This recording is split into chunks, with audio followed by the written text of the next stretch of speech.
Hey friends, Darren Bailey here with another podcast for you. Today, I'm kind of excited with the guest that we have. I've got my good friend and colleague, State Representative Adam Niemerg.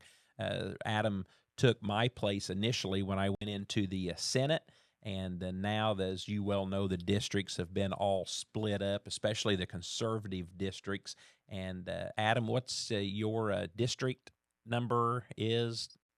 102nd. 102. We it's- were the yep. 109, and now he's the 102. So I want to thank you so much for tuning in as we continue to be the conservative voices for Illinois. And what we're going to do something a little bit different today. Interesting. We're recording this on St. Patrick's Day. Adam and I share a birthday, and our birthday is on St. Patrick's Day. So if you're wondering why we're both wearing green, that would be why. So. But today we're going to take a little bit of time and let you know what's taking place in Springfield, and also encourage you as to the importance of your involvement with witness slips, with making contact with your state representative and your state senator. If you take your family, if you travel to Springfield, especially from January to May, make an appointment with your state representative and your senator. Stop by the Capitol and go see their offices. It's a wonderful place, and Adam can probably get you into the gallery just to kind of see a little bit about the business that's taking place there in Springfield. So, anyway, I'm honored to have you, Adam. Thanks a lot for coming, and I just want to turn this over to you and let you explain some of the stuff now that here we are in the middle of March and moving forward with the bills that are now coming out, and just explain to the people some of your concerns. I want to make sure we understand we've got some of the sites that I push out a lot are wirepoints.org. I push out to IFI. I think it's IllinoisFamily.org, maybe .com, IFI, Illinois Family, and Illinois Policy. Those three, if you go to their websites and you subscribe, they will keep you updated as well on some of these bad bills and good bills, and kind of sometimes they have access to the witness slips and make it a little easier. So anyway, I'll turn it over to you and let you explain what you anticipate that's taking place by the time the people hear this week, and you can kind of talk about the process a little bit. As to how things get done in Springfield. So the mic's yours. Thank you, Darren, and happy 43rd birthday, by the way. Whenever Darren and I were both running for office, whenever I was running for state rep and he was running for state senator, it was it was a very interesting discovery to realize we both had the same birthday, which actually happened to be primary day. Whenever we were running for rep and senator. So 2020. That was a very good day. But folks, yes, I like to echo what Darren has said about getting involved, getting to know your representative.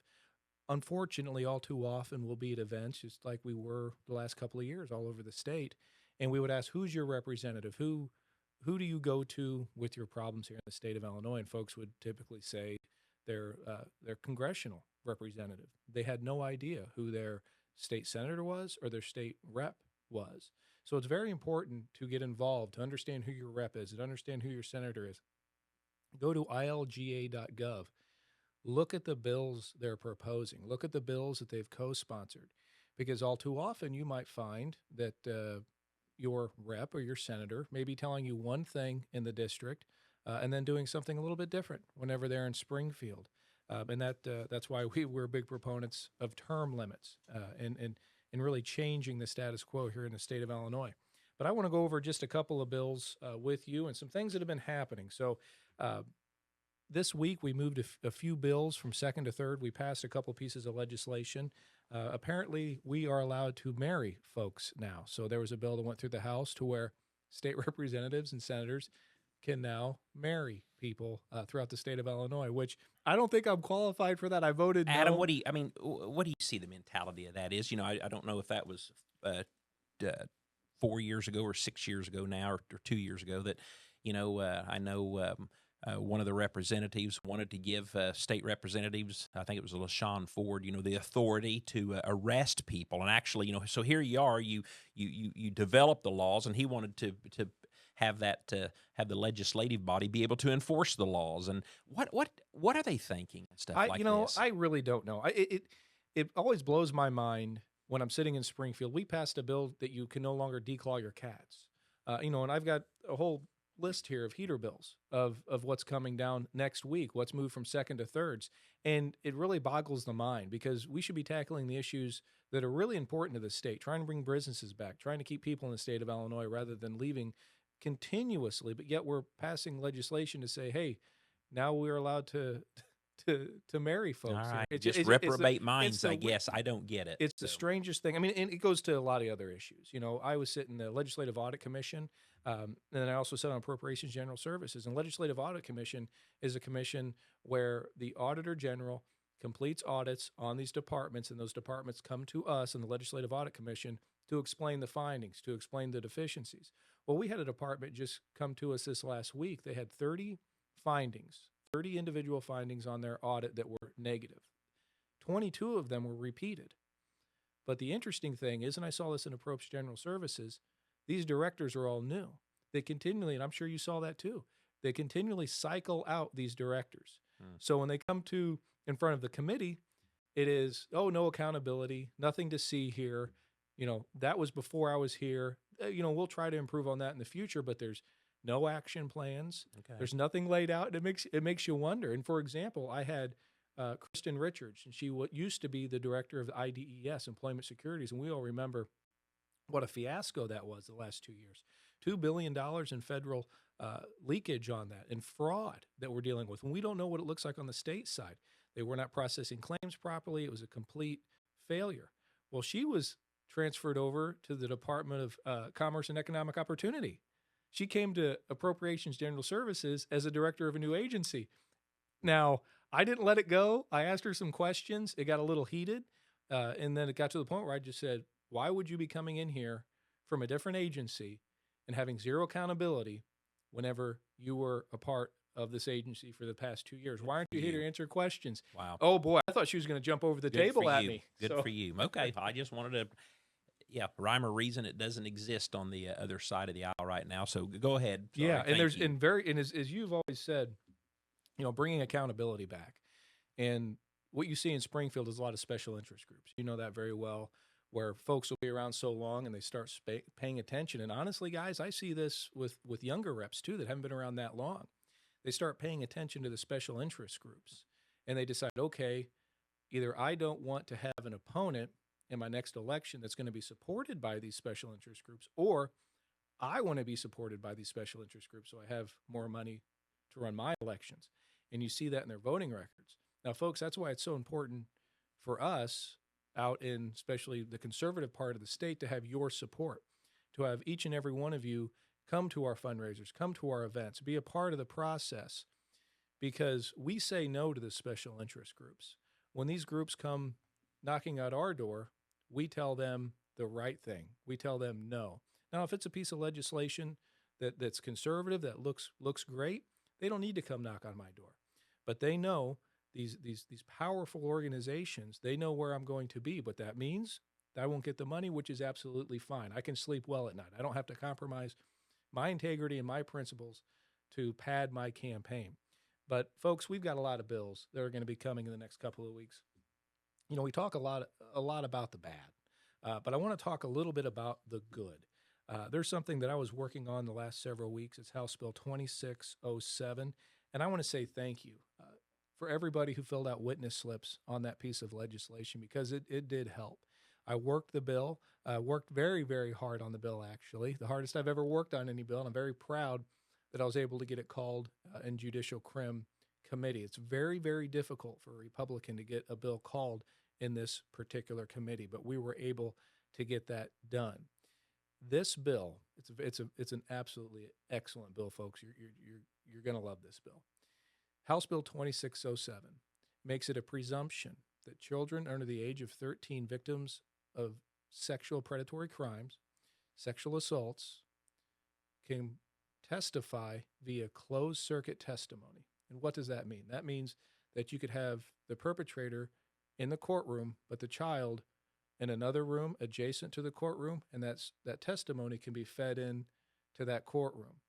Right now, the prosecution, moreover the parents, have to prove to the judge that it'll cause harm to that child.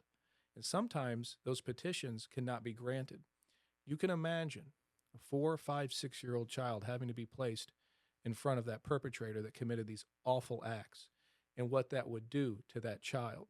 So what I'm doing is I'm flipping the burden over to the defense, to where they would have to prove through clear and convincing evidence, furthermore, that the closed circuit testimony doesn't prejudice the defense, meaning that they cannot file an appeal or a mistrial based on the closed circuit testimony. So what they have to do is prove to that judge, the defense does through clear and convincing evidence, one of the highest legal burdens, that will not harm that child. So what it does is it makes it to where children can do the closed circuit testimony. The parents can feel comfortable and have ease that child will not be placed in front of that perpetrator. They've already been through enough. They've already had enough to deal with. It's time that we start thinking about our kids and their future. I know in the state of Illinois, we're going in the wrong direction in a lot of things, but this bill will take it a step in the right direction. And that's something that I've been very adamant about. Darren and I are. We're very pro-life. We try to put our children first, and your grandchildren, Darren, and we think about parental rights here in the state of Illinois. And this is a step in that right direction. So I want to say thank you for everybody that filled out witness slips. Thank you to everybody who helped me get that called in committee. That bill has been moved from seconds to thirds, meaning that it is now ready to be called on the floor. I fully anticipate that bill will be called. I have support from both sides of the aisle because I worked the bill very diligently. So we're looking forward to great things on that bill. Now let's talk a little bit about the bad. Darren, you want to talk a little bit about the bad? Unfortunately, we have to.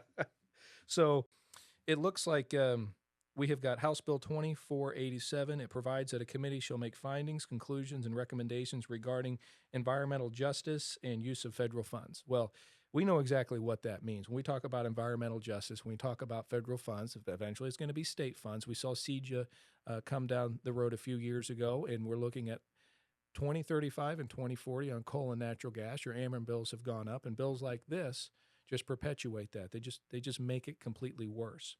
We're looking at banning styrofoam cups. I have a whole list here, folks, a whole list and all kinds of bad bills. Banning styrofoam cups. And also there's something that's happening, when we look at the criminal aspect of things in the state of Illinois. We have the Safety Act. We have crime that's rampant in the city of Chicago. They're always talking about lessening sentences for offenders of violent crimes, right?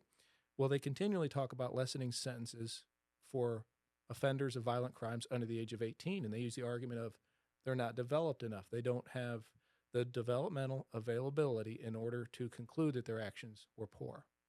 And I find it completely hypocritical because when you look at the other side of things, remember SB 818, the sex ed bill, and thank you so much for pushing back on that in your school districts and telling your school boards that we are not going to participate in this terrible piece of legislation.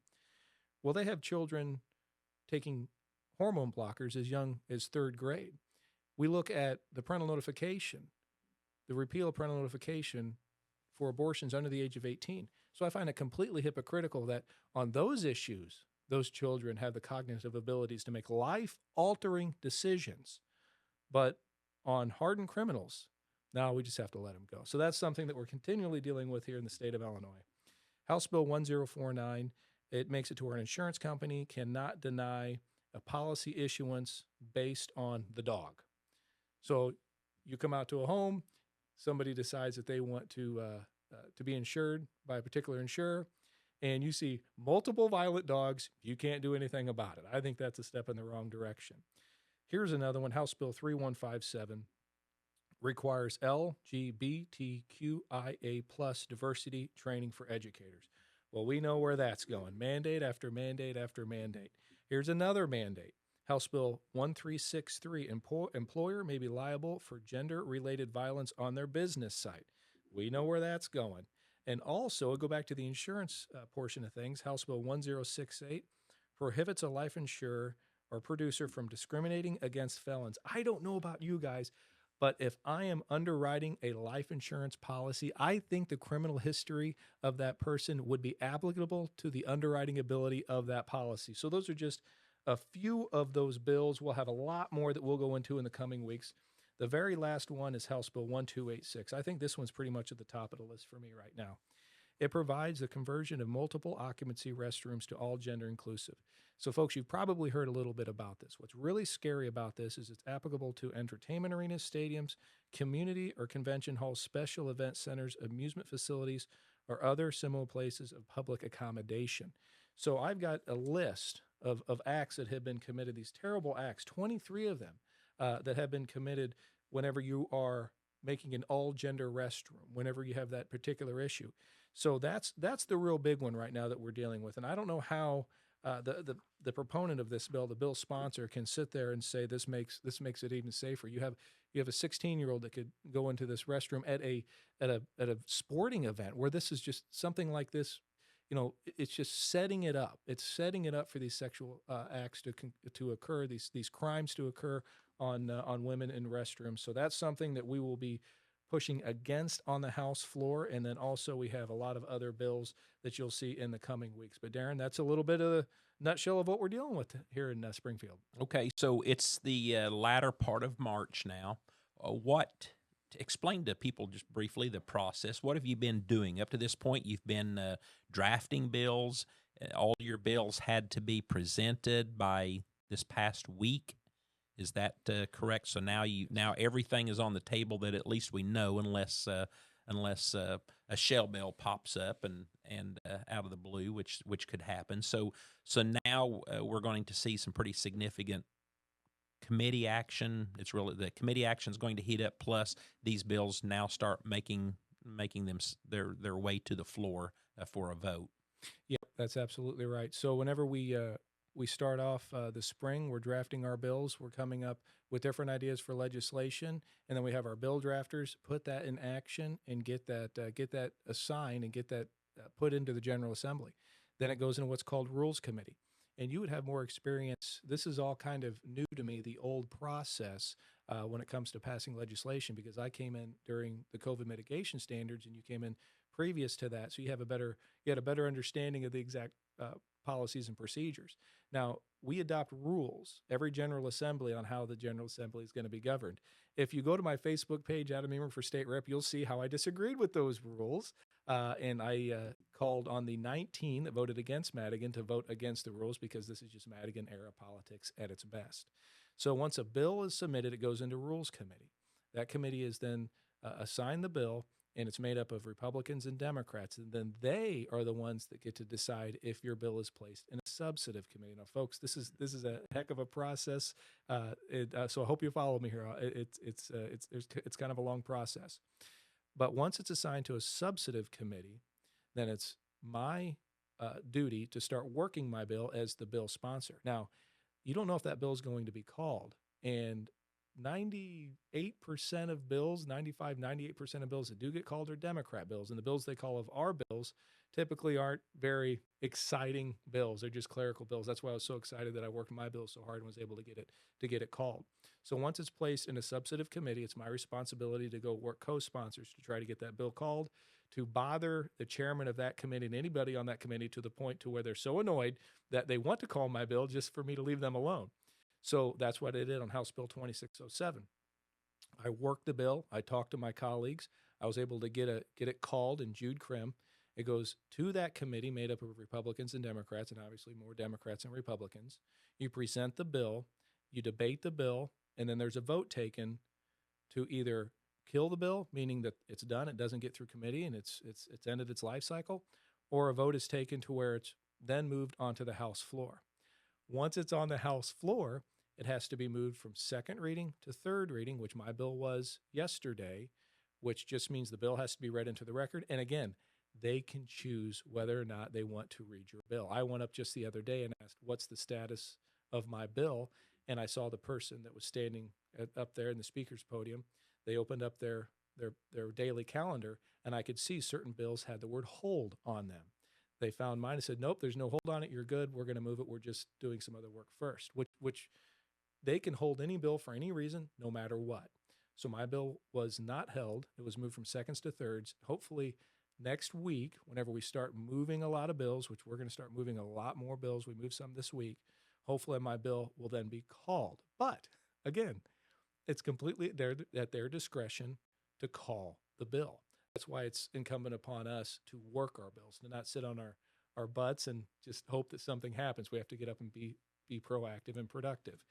So that's a little bit about the cycle. Now, once it gets called, and if I make it through debate, which I hope that I will, and receive a favorable roll call vote, then it goes over to the Senate, and the whole process continues. And then, you had to deal with all that, the Senate. We saw that with one of your resolutions to make part of I-64, put that in honor of Sheriff Deputy Riley that gave up his life, and that's exactly what happened. Once it got to the Senate, they would not. Matter of fact, I tried to get a hold of that, but a Democrat senator grabbed it literally before I even knew that it was coming over, and they kind of held it and wouldn't let it move. And I thought, especially in the lame duck session, I called President Harmon and we contacted his office, and I walked up to the speaker's platform every day that we were in session, and they would not allow that to move for anything. So yeah, that was, and thank you for doing that. I know you and I worked very hard on that. We had Deputy Riley's family in Springfield. That was a very, very, very tough day. yeah. But it's beyond frustrating. Actually, it makes my blood boil a little bit that they would not call that in the Senate, that they literally wanted to play partisan politics to that point, that they would not honor that. That'll always bother me. Yep. I think one of the Democrat representatives right now, maybe LaShawn Fortigan, someone's got a $250,000 grant to go out to any organization out there, several of them, in lieu of to come up with solutions other than law enforcement. I mean, so I think we can see and understand, what the agenda is. So again, we've simply, our friends, we've got to be involved in this process. Contacting your state representative, your senator, whoever they are, it doesn't matter. Going into their offices, getting to know them. When you're in Springfield, stopping by and introducing yourself and saying, "Hey, I'm one of your constituents," even if they are one of these radical Democrats. Get to know them and be respectful to them and let your views be made known. And that's the only way. That's how this constitutional republic is meant to be. It's a republic of the people, by the people, for the people. But when we, the people, aren't involved in that process, it doesn't function properly. Yeah, So, and it's folks, it's not easy. My heart rate goes up. I get anxiety. So talking to your rep, having a conversation with them, I know that can be overwhelming. Coming to Springfield, knocking on their door, telling them what you think, doing it respectfully, obviously, but telling them exactly what's on your mind. That can be overwhelming. That can get your anxiety going. That can get your heart going a little bit. And even, I've got a little bit of experience in the house now. Every time I hit my speak button, my heart rate goes up. You get a little nervous. But folks, you have to put yourself in those situations. You have to do that, to be uncomfortable, to push for the change, because if you sit back and just let it happen, then nothing will change. You have to voice your opinion. You have to be involved. You have to talk to your senators, your congressmen, your state representatives. You have to talk to me. You have to give me your ideas. And it's incumbent upon me, and it's an honor and a privilege to represent the 102nd District. I say I like to represent the whole state of Illinois with what we're trying to do in the conservative movement. But it's so important for me, and I'll get those days where I just don't know if I can do this today. I don't really want to have this conversation right now. It was just that way with the IDES, the former director. She came in with that different agency. And I thought, should I do this? It's going to cause all kinds of, everybody's going to get upset. Everybody's, it's going to start a fight. I'm picking a fight here. Do I really even want to mess with this? But, you run through that in your mind, your inner monologue, and finally say, no, this is bad government. This is bad governance at its epitome right here. We have somebody that's literally been cycled out of a failing agency to avoid accountability and is in front of me with another agency, not only not having accountability for the agency that she ran, but saying that I have no accountability for the agency that I'm running now because I just got the job. Right. So, yeah, you're going to feel anxious. Your heart rate's going to go up, but I tell you guys, that's when you need to stand up. Those are the times you know you need to say something, because that's your body. It could be a calling just to say, this is what you need to do. Yep. Adam, tell people where to see you at on Facebook, how to get in touch with you on your webpage, and about your fundraiser coming up.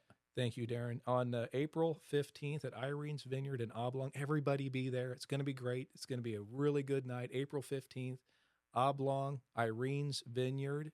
Be there. Go to my Facebook page. We got the flyer on our Facebook page. Also, you can find me at State Representative Adam Niemerg. Just go on Facebook, type in Adam Niemerg, State Representative, and you'll find my Facebook page, and also State Rep Adam Niemerg on Twitter. And we've put out a lot of good stuff on Twitter as well. So look forward to hearing from you. All right. Well, Adam, God bless you. Thank you for your friendship. Thank you for your fight and your passion for Illinois. And I hope this has been helpful to you. Please get engaged in government. And if nothing else, just keep the conversation up with your friends, with your family, at your church. Let's raise awareness of what's taking place, because once we do that, and once we understand that we can be involved as a precinct committee person, running for county board, running for school board, running for park board, running for library board, and maybe eventually state representative and state senator, friends, it is very possible. It's just lacking your involvement. So God bless you, and we look forward to future messages on this podcast. Share them, push them out there. Let's restore Illinois. Thank you very much.